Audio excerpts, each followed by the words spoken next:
Okay, હવે જો આપણી પાસે લેન્સ છે તો લેન્સના ટોટલી ચેક કરો તો બે પાર્ટ છે. First is that convex lens and second one is that concave lens. So તમારી પાસે બે લેન્સ છે, ફર્સ્ટ છે કોન્વેક્સ છે, બીજો છે કોન્કેવ છે.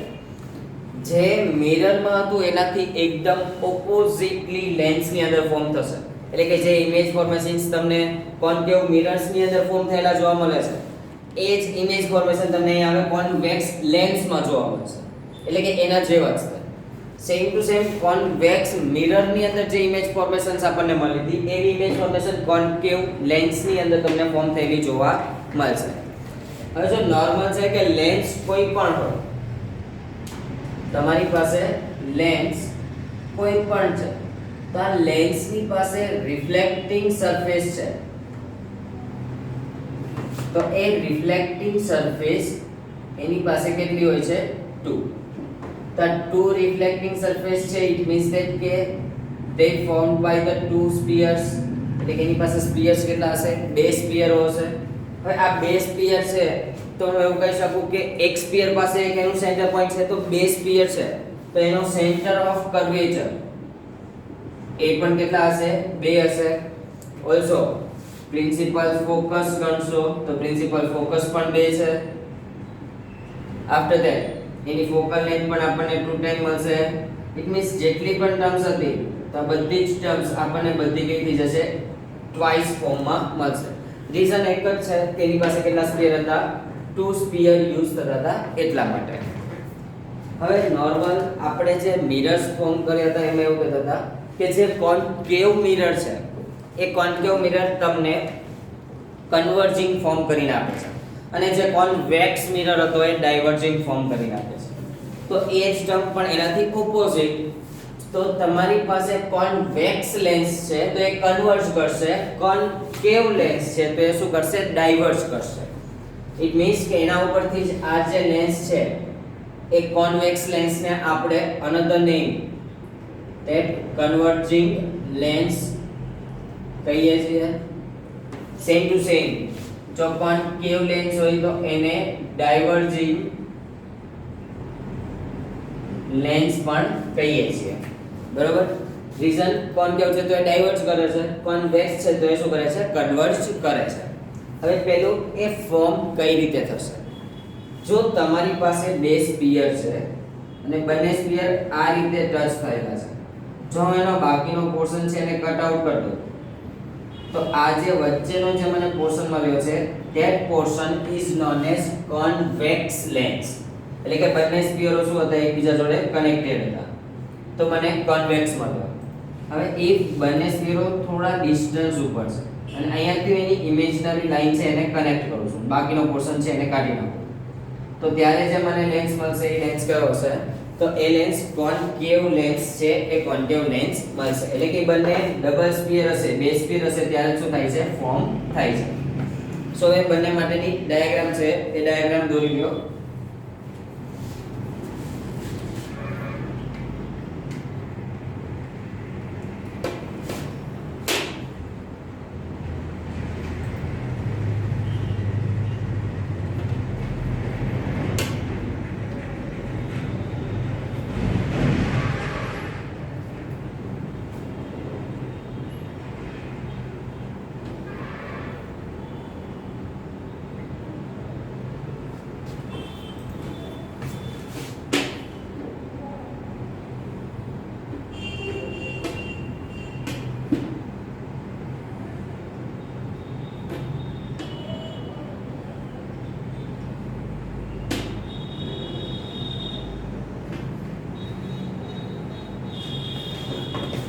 જો આ જે ડાયાગ્રામ આપણે અહીં ડ્રો કરી તો આ જે ડાયાગ્રામ છે એ ડાયાગ્રામ કોન્કેવ લેન્સની છે. અહીંયા જે આ ડાયાગ્રામ ડ્રો કરી છે તો આ ડાયાગ્રામ કોના માટેની છે, તો કોન્વેક્સ લેન્સ માટેની છે. હવે કોન્વેક્સ છે સો આપણને ખબર છે કે શું કરશે, કન્વર્જ કરશે. કન્વર્જ કોઈ પણ કરતો હોય તો એની રિયલ ઇમેજીસ વધારે મળે અને આ ડાયવર્ટ કરે છે. જો ડાયવર્સ ફોર્મ થતો હોય તો એની આપણને ઓલવેઝ વર્ચ્યુઅલ ઇમેજ છે એ વર્ચ્યુઅલ ઇમેજીસ સૌથી વધારે મળે. સો આ બેઝિક નોલેજ છે અબાઉટ ધ લેન્સ કે તમને ખબર હોવી જોઈએ કે લેન્સ છે તો કેટલા ટાઈપના છે, તો બે ટાઈપના, કોન્કેવ અને convex. Also convex is known as converging, concave is known as diverging. શું કામ આવું થાય છે? બીકોઝ આની રિયલ ઇમેજીસ ફોર્મ થાય છે, આની વર્ચ્યુઅલ ઇમેજીસ ફોર્મ થાય છે. અને કોઈ પણ લેન્સ હોય તેની પાસે ટુ રિફ્લેક્ટિંગ સરફેસીસ છે. ઇટ મીન્સ ધેટ કે ટુ સ્ફિયર્સ માંથી ફોર્મ થાય છે. તો ટુ સ્ફિયર્સ માંથી ફોર્મ થઈને એની અલગ અલગ રિફ્લેક્ટિંગ સરફેસીસ છે એને ફોર્મ કરે છે. હવે આ ટર્મ્સ આપણે નોર્મલી શીખ્યા. હવે આની અંદર ચેક કરો તો આ મારો જે મિડલ પોર્શન છે એ થિકર છે કમ્પેર ટુ ધેર એજીસ. તો જો હું આ એજ ને ઉપર O કહું છું, નીચે અહીંયા O ડેશ કહું છું, તો આ O ડેશ જે એજીસ છે એના કરતા જે વચ્ચેનો પોર્શન જે છે એ કેવો છે? થિકર છે. તો કોન્વેક્સ છે એના માટે યાદ રાખવાનું that the middle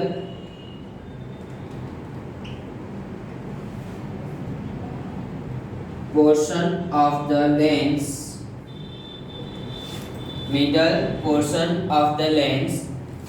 is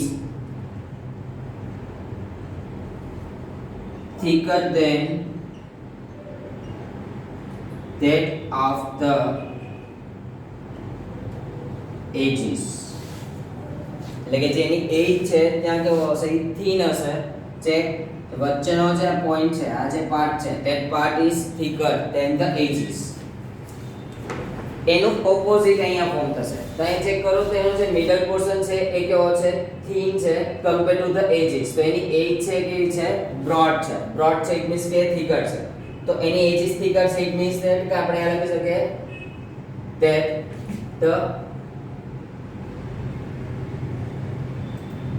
middle portion of the lens is thinner to the edges. એટલે કે એની એજ કરતા કેવો છે? થિનર ફોર્મ થાય છે, પતલો હોય છે. આ મેઇન ટર્મ્સ છે about the convex lens and concave lens. આટલી ખબર હશે તો તમને એની ઇમેજ ફોર્મેશન્સ ઇઝીલી ખબર પડી શકશે. ઓલસો તમને એની ઇમેજ રિયલ મળશે કે વર્ચ્યુઅલ મળશે, એની સાઇઝ કેવડી હશે એ પણ બાય ધીસ તમે ફોર્મ કરી શકો.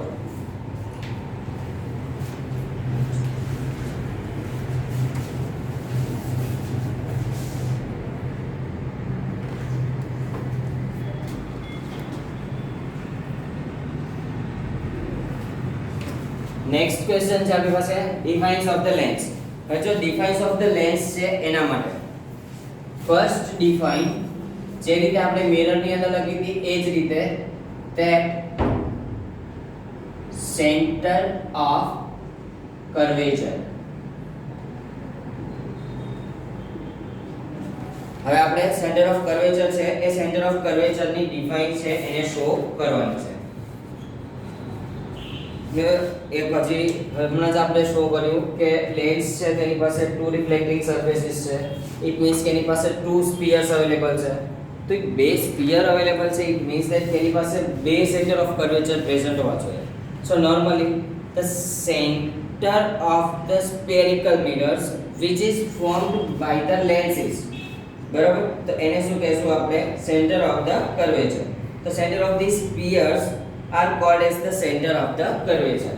એટલે કે જે સ્ફિયર નો યુઝ કર્યો છે ટુ મેક અ લેન્સીસ એ સ્ફિયર્સ ને શું કહેશું? એના સેન્ટર ને સેન્ટર ઓફ ધ કર્વેચર. હવે પહેલા એની ડાયાગ્રામ છે એ ડ્રો કરશું. મોસ્ટલી બધી જ ડાયાગ્રામ આપણે ડ્રો કરીશું ને એમાં કોન્વેક્સ લેન્સ નો યુઝ કરશું. પ્રિન્સિપલ ફોકસમાં બંને ડાયાગ્રામ્સ યુઝ કરશું અને ત્યારે બંનેને શો પણ કરશું. બરોબર, તમે આઈધર અત્યારે કોન્વેક્સ દોરીએ છીએ, તમારે કોન્કેવની ટ્રાય કરવી હોય તો તમે જાતે કરી શકો.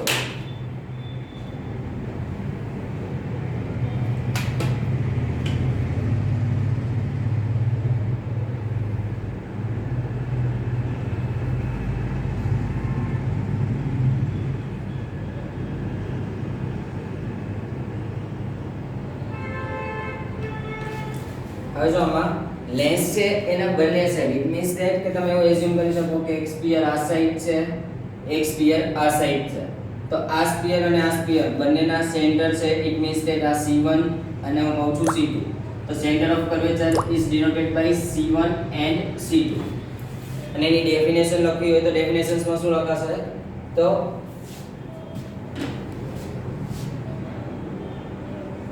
in which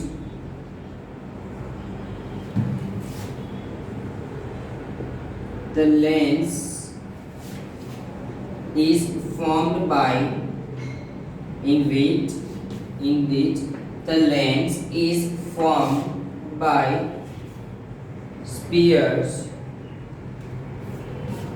and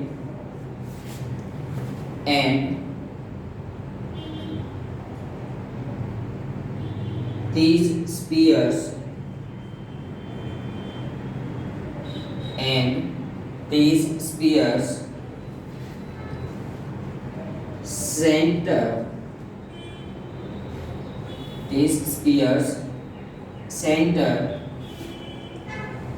is known as center of curvature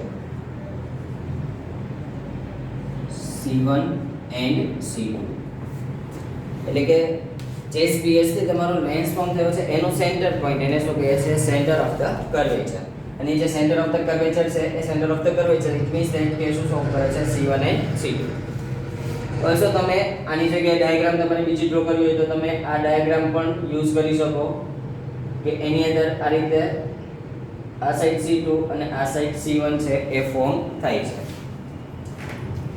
તો જો first define centre of curvature છે તો એના પછીની ડિફાઇન સેકન્ડ કઈ હશે that radius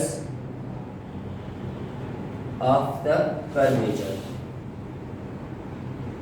normally radius r થી ડિનોટ થાય છે સો અહીંયા r1 એન્ડ r2 થી ડિનોટ કરીશું r1 અને r2 થી ડિનોટ કરો છો ઇટ મીન્સ ધેટ કે હવે તમારે શું શો કરવાનું થશે તો એની ડાયાગ્રામ છે એ ડાયાગ્રામની અંદર તમારે રેડિયસ છે એને શો કરવાની થશે બરોબર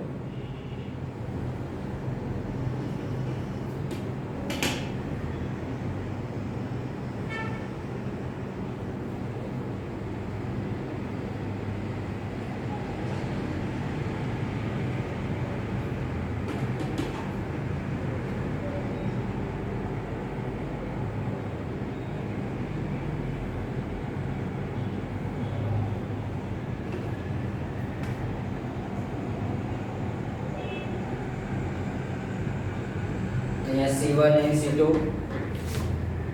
આ સાઈડ R1 ફોર્મ થશે આ સાઈડ શું ફોર્મ થશે R2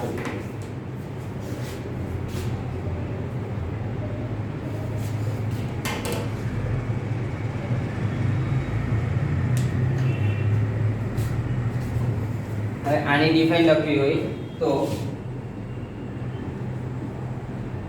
the radii no meaning है radius the radii is formed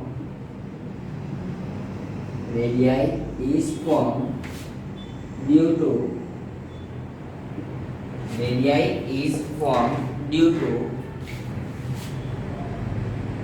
curved surface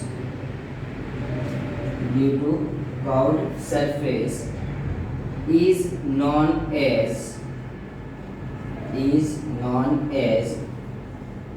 radius of curvature and denoted by r1 and r2 તો તમારી પાસે મેઇનલી રિફ્લેક્ટિંગ સરફેસીસ છે પણ એ કેવી છે કર્વ્ડ સરફેસ છે તો અહીંયા બંને કર્વ્ડ સરફેસ છે તો આ સાઈડની કર્વ્ડ સરફેસ થી મને r1 મળે છે આ સાઈડની કર્વ્ડ સરફેસ થી મને શું મળે છે r2 મળે છે તો એ કર્વ્ડ સરફેસ થી જે કોઈ પણ રેડિયસ ક્રિએટ થઈ છે that one is known as the radius of the curvature સો બે ડિફાઇન થઈ આપણી એક તો સેન્ટર ઓફ ધ કર્વેચર બીજી છે રેડિયસ ઓફ ધ કર્વેચર હવે એના પછીની જે થર્ડ ડિફાઇન છે એ થર્ડ ડિફાઇન તો થર્ડ ડિફાઇન છે એ આપણે મિરર હતું ત્યારે પોલ યુઝ કરતા હતા પણ હવે લેન્સ છે તો ત્યારે પોલનો યુઝ નહીં થાય, બરોબર? તો એ લેન્સની અંદર પોલનો યુઝ નથી થતો તો શેનો યુઝ થાય છે? તો લેન્સ હશે એમાં ઓપ્ટિકલ સેન્ટરનો યુઝ થાય છે, બરોબર? તો એના માટે fourth one, that optical center. Optical center is denoted by O. So આ જે સેન્ટર પોઈન્ટ છે એને શું કહેશું આપણે? O.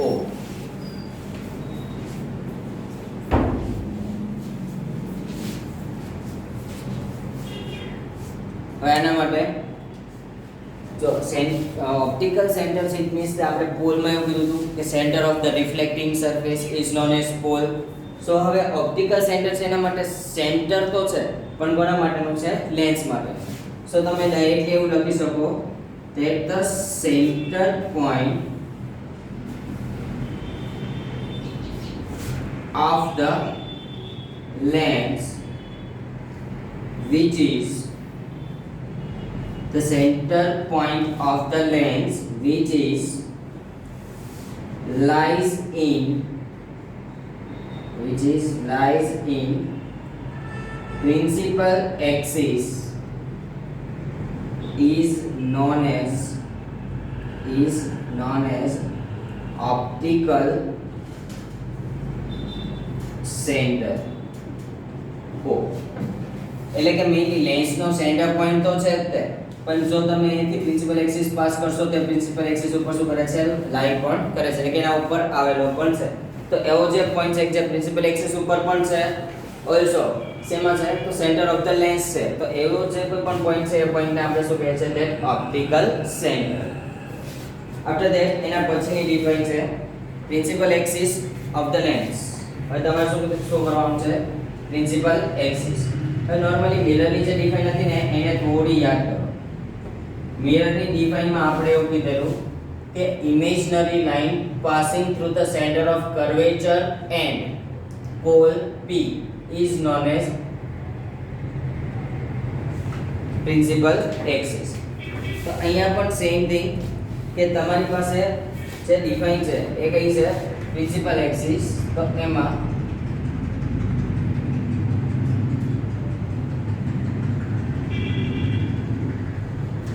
Centre of the curvature અહીંયા જે સેન્ટરમાં છે કોણ હશે? O. તો અહીંયા પણ તમારી લાઈન જે પાસ થાય છે એ લાઈન કઈ હશે? ઇમેજનરી લાઈન જ હશે. ત્યાં કોઈ લીગલી લાઈન પાસ થતી નથી. તો એવી જે ઇમેજનરી લાઈન છે જે centre of the curvature and optical centre બંનેમાંથી પાસ થાય છે. તો એવી જે લાઈન છે એને શું કહીએ છીએ આપણે? Principal axis. તો એની define that an imaginary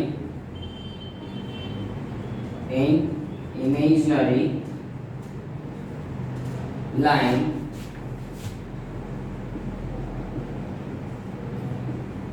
passing through center of the curvature. હવે જો સેન્ટર ઓફ ધ કર્વેચર છે ત્યાં તમારે બંને ડિનોટ કરવા પડશે. Centre of the curvature that C1 and C2 and from the optical center is known as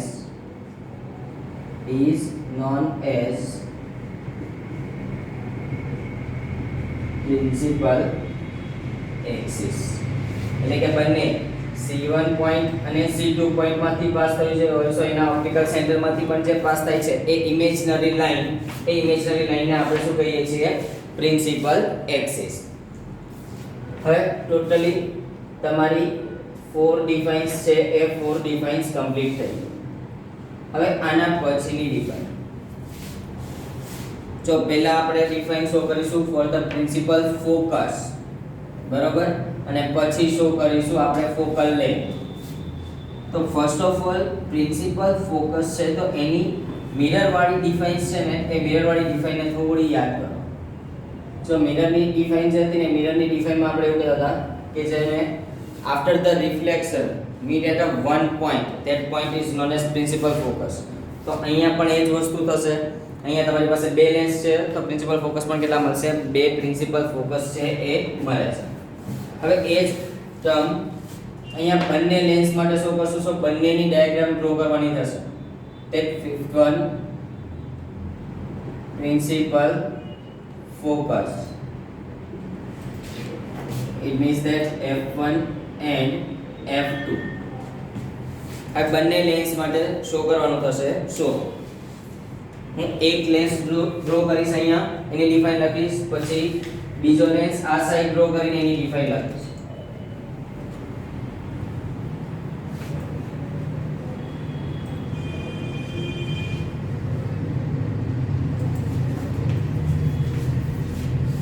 first of all diagram, તો first of all આપણે યુઝ કરીએ છીએ four the convex lens and પછી આપણે ડ્રો કરીશું four the concave lens અને બંનેની define show કરવાની છે.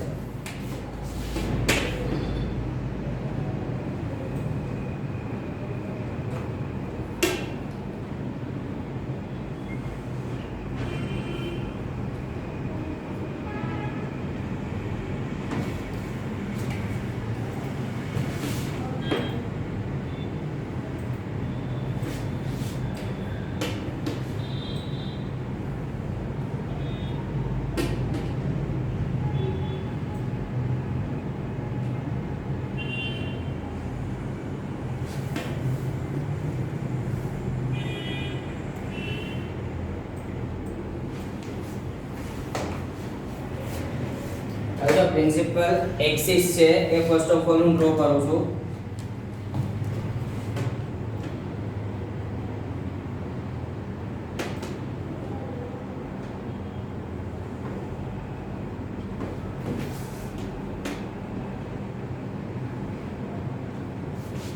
Same to same for the concave lens આપણે એની પ્રિન્સિપલ એક્સિસ છે એને ડ્રો કરીશું. હવે જો પ્રિન્સિપલ એક્સિસ ડ્રો થઈ જાય પછી એક્ઝેક્ટલી એટ ધ સેન્ટર એની પાસે O હશે. ઓલસો અહીંયા એની પાસે એનું centre of the curvature C1 છે. સપોઝ અહીંયા એનું centre of the curvature C2 છે.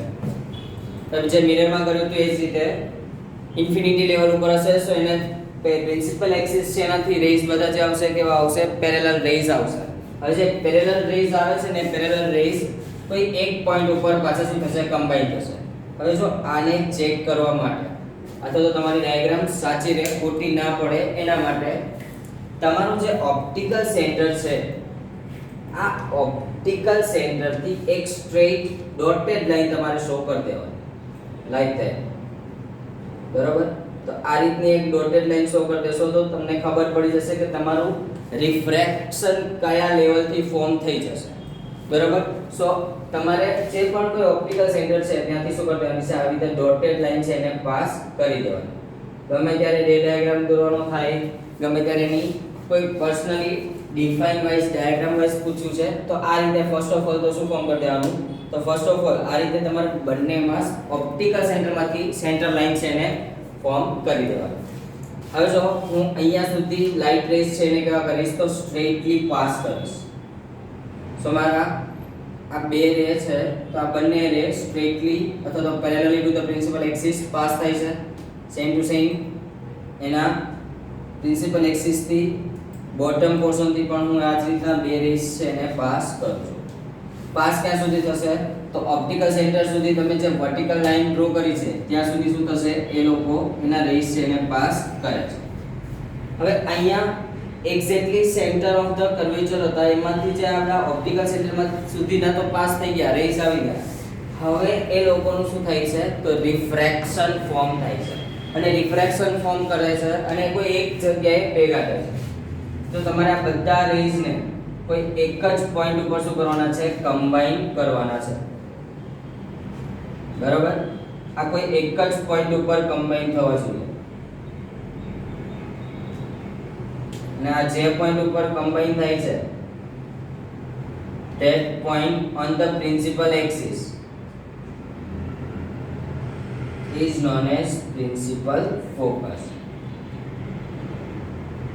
આ રેસ છે એનું રિફ્લેક્શન ફોર્મ થયું ને અહીંયા ભેગા થાય છે તો આને હું શું કહીશ F2 એટલે કે રાઈટ હેન્ડ સાઈડ છે શું F2 જો લેફ્ટ હેન્ડ સાઈડ હોય અહીંયા ક્યાંય હોત તો એને હું શું કહેતો F1 તો આ જે ડાયાગ્રામ છે એના માટેની છે તો ફોર ધ કોન્વેક્સ લેન્સ માટેની ડાયાગ્રામ છે અહીંયા ચેક કરો તો કોઈ પણ રેસ છે એ શું થાય છે ભેગા તો થાય છે પણ કન્વર્જિંગ છે કન્વર્જ થાય છે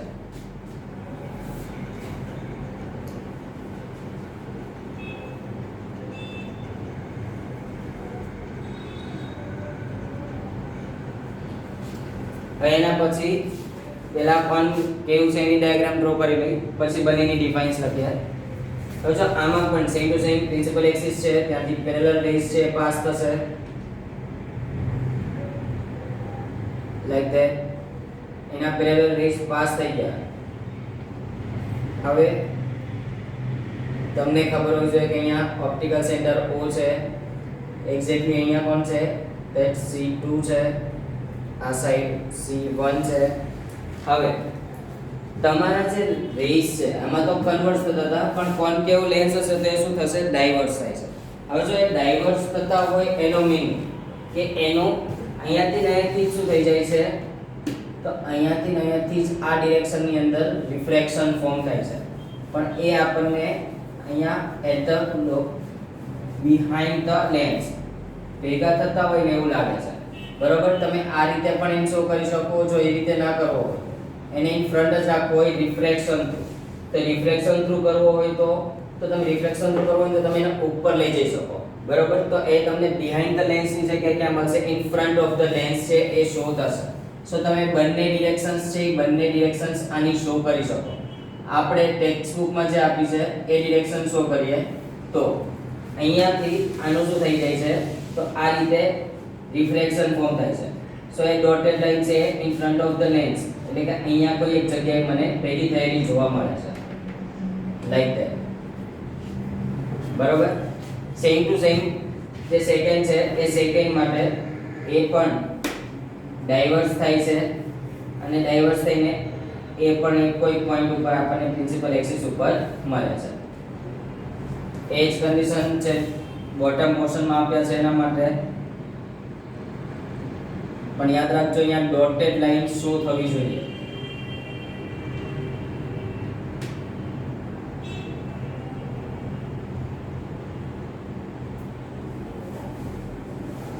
તો આ રીતે શું કરે છે એના રેસ પાસ કરશે અને કોઈ એક પોઈન્ટ છે ત્યાં આપણને શું કરે છે એનું પ્રિન્સિપલ ફોકસ છે આપશે એને આપણે નેમ આપશું તે F1 સો બંનેની ડાયાગ્રામ ડ્રો થઈ ગઈ છે હવે જે રીતે આપણે મિરરની અંદર ડિફાઇન આપી હતી એ જ રીતે આની ડિફાઇન પણ આપણે આપીશું નોર્મલી આપણે એવું કહીએ છીએ ધ લાઇટ રેઝ એની ડિફાઇનમાં the light rays parallel to the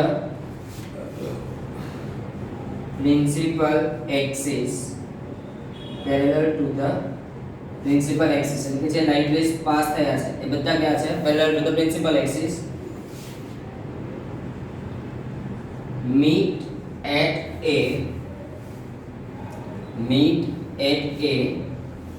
one point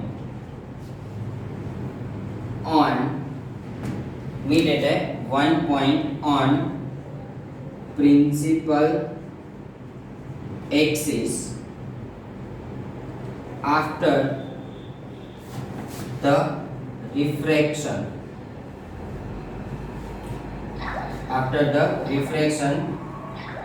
by converging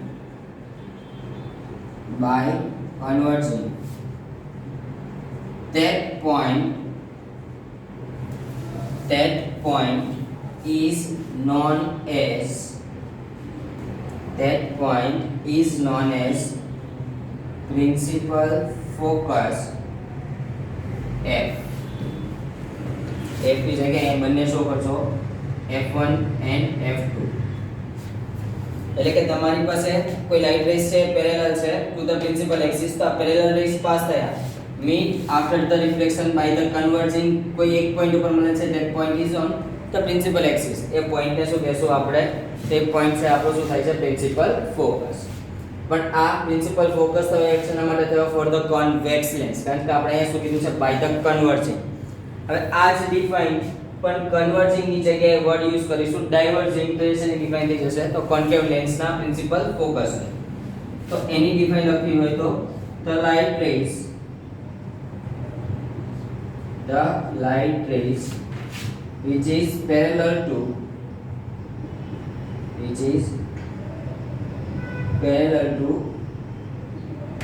principal axis, which is parallel to the principal axis,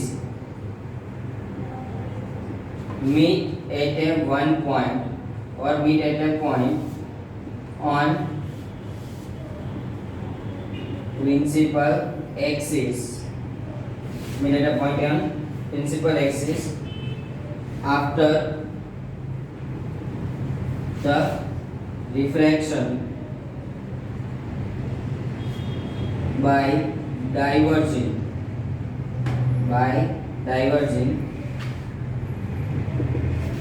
that one is known as principal focus for the concave lens. So તમારી પાસે બંને diagrams અને બંનેની defines છે હવે available છે કે principal focus કોને કહેવાય. હવે જો તમે આના ઉપરથી ઈઝીલી બીજી બે ડિફાઇન્સ છે એ આપી શકો. ફર્સ્ટ વન છે ફોકલ લેન્થ. બરોબર? જો ફોકલ લેન્થ છે આપણે ડિનોટ કરતા હતા સ્મોલ f થી, તો અહીંયા પણ યુઝ થશે small f1 and f2. Directly તમે અહીંયાથી જ કહી શકો the distance between optical center O and principal focus is known as focal length. ઓલામાં આપણે એવું કીધું મિરરની અંદર the distance between pole and the principal focus. તો અહીંયા પોલ ની જગ્યાએ યુઝ શું થશે? that છે optical center. તો distance between optical center to the principal focus, that distance is known as focal length. તો એ તમારે 6 નો ડિફાઇન થશે, એ જાતે લખવાની થશે. બરોબર? એની ડાયાગ્રામ શો કરવી હોય તો તમે લેન્સ ને ડ્રો કરીને એના ઓપ્ટિકલ સેન્ટર અને પ્રિન્સિપલ ફોકસ f અને આ ડિસ્ટન્સ છે એ ફોકલ લેન્થ છે, આ રીતે શો કરી શકો. બરોબર? સો એ શું ફોર્મ કરે છે? That focal length. અને લાસ્ટ ડિફાઇન આવડી તમારી 6th વન છે, એના પછી 7th વન aperture. જો aperture હતું એટલે the diameter of the reflecting surface હતું. અહીંયા diameter of the two reflecting surfaces or diameter of the lens is known as aperture. એટલે કે આ બંને ડિફાઇન સિમ્પલ છે, ટેક્સ્ટ બુકમાં પણ અવેલેબલ છે. સો તમે ત્યાંથી ઈઝીલી કહી શકો કે કઈ ડિફાઇન છે એ કઈ રીતે યુઝફુલ થઈ છે. જો ફોકલ લેન્થ હોય તો ફરીથી કહું છું ઓપ્ટિકલ સેન્ટર અને પ્રિન્સિપલ ફોકસ વચ્ચેનું ડિસ્ટન્સ શો કરશે. જો તમારી પાસે એપેચર હોય તો એપેચર શું છે? તો diameter of the two reflecting surfaces or diameter of the lens is known as the aperture of the any lens, એટલે કે concave or convex lens. તો આ ટોટલી ડિફાઇન્સ હતી અબાઉટ ધ લેન્સ જે મિરરમાં હતી એ જ રીતના.